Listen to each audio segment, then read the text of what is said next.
This will be a demo, 4x4 2 pair at a time demo. Okay, for me, after finishing a center, I will look at a piece. For example, I found this, so I will just scan the cube for the other piece, which is here, so I put it in place. After this, I search for the other piece before I slicing to make sure that it's not in the M slice. So when I see in the M slice, I move it out. I slice it to make this pair.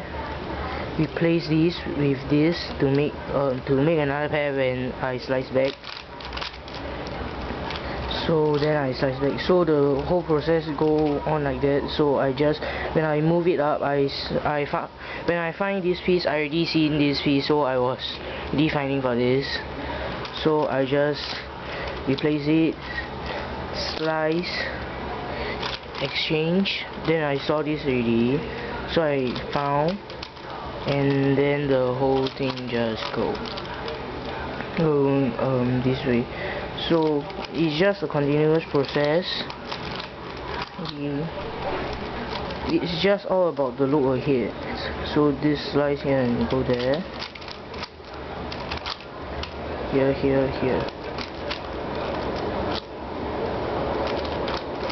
There is some special case whereby you only solve only have two, so the way you solve it is, instead of arranging it so that when slice these two match, you make it so that both doesn't match. Then when slice, you flip this edge or this, then you exchange it back. Okay, so this is my demo for, or whatever you want to call it, for 4x4 edges using 2 pair at a time.